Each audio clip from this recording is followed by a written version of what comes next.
এক মাস দু মাস অন্তর অন্তর বাড়ি আসলেও বাড়িতে আসার একটা আলাদাই এক্সাইটমেন্ট থাকে। তবে কি জানো তো, বাড়ি আসতে আসতেই আবার যাওয়ার দিন গোনা শুরু হয়ে আবার সেই দিনটা খুব তাড়াতাড়ি চলেও আসে। দিনটা ছিল আমরা যেদিন বাড়িতে আসছিলাম, আর বাড়িতে আসার পথে এই জায়গাটা আমার ভীষণ ভালো লাগে। এই জায়গাটার ভিডিও আমি তোমাদের সাথে আগের বারও শেয়ার করেছিলাম যখন আমরা বাড়িতে এসেছিলাম। তবে কি জানো তো, প্রকৃতির এক এক সময় এক এক রকম রূপ দেখা যায়। অনেকদিন আগে যখন একবার বাড়িতে আসছিলাম তখন এই নদীটা ছিল পুরোপুরি শুকনো, আর এখন জলে পুরো পরিপূর্ণ হয়ে আছে। বাড়িতে আসার সময় আর সেভাবে ভিডিও করিনি, ট্রেনের মধ্যে একটু পড়ছিলাম কারণ সামনেই তো রয়েছে। বাড়ি ফিরে সকাল সকাল স্নান করে মায়ের হাতের 1 কাপ গরম গরম চা খেয়ে নিয়েছিলাম একেবারে চাঙ্গা হওয়ার জন্য।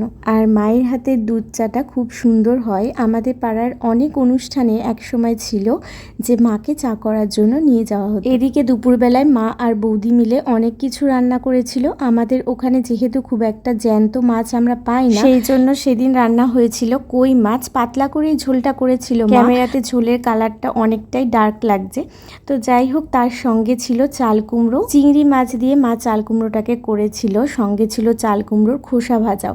এই চাল কুমড়োটা আমার এক স্টুডেন্টের মা দিয়েছিল। আমি তো আর বাড়িতে সেভাবে রান্না করার সময়ই পেলাম না, সেই জন্য আমি বাড়িতে নিয়ে চলে এসেছিলাম। আর ওটা ওদের গাছে হয়েছিল, নিজেদের গাছে, সেই জন্য বেশ কচি ছিল। তোমাদের বলেছিলাম না আমার বাবা বাড়িতে অনেক রকম গাছ লাগাচ্ছে, আর এইরকম গাছ লাগাতে লাগাতে একটা আতো জ্বালা পেঁপে গাছ হয়েছে, মানে একা একাই হয়েছে আর কি, হয়তো পেঁপের বীজ পড়ে। সেই পেঁপে গাছে অনেক পেঁপে ধরেছে, আর মা সেখান থেকে একটা পেড়ে দিতে বলেছিল, সেটাই আমি তোমাদের সাথে দেখাচ্ছিলাম।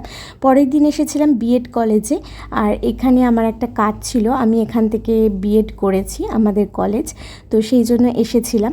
আর সঙ্গে দীপ্তর জন্য কিছু কেনাকাটাও করেছিলাম একটা বিশেষ কারণবশত। ওকে আমি ওইগুলো গিফট করেছিলাম, একটা ব্যাগ, একটা জলের বোতল, ছাতা, আর সঙ্গে একটা জামা, এইসব টুকটাক জিনিসপত্র যেগুলো ওর প্রয়োজনেই লাগবে, সেই জন্য আমি ওগুলোই করেছিলাম। আর এই তো আমার সমস্ত কাজ হয়ে গেছে আমার বিএড কলেজের, আর আমি খুশি মনে বাড়িতে ফিরছিলাম। এদিকে এই কলেজটাই আমি 2 বছর কাটিয়েছি, খুব সুন্দর সুন্দর স্মৃতি এখানে রয়েছে। অনেক বন্ধু বান্ধবরা আমার এখানে ছিল, যাদের সাথে আমি 2 বছর খুব সুন্দর করে ক্লাস করেছিলাম। আর এই দেখো আসার পথে একটু অরুণ আইসক্রিম খেয়েছিলাম। এই আইসক্রিম যে আমি কত খুঁজেছি কিন্তু পাইনি, অবশেষে পেয়েছিলাম, আর আমার মনে তো ভীষণ আনন্দ হচ্ছিলো। আর খেতে কিন্তু বেশ ভালো, ওগুলো অন্যান্য আইসক্রিমের থেকে অনেক, তবে সচরাচর পাওয়া যায় না, আমি অনেক খুঁজেই পেয়েছি। এটা ছিল জন্মদিনের একটা গিফট আমার এক দিদির মেয়ের জন্য।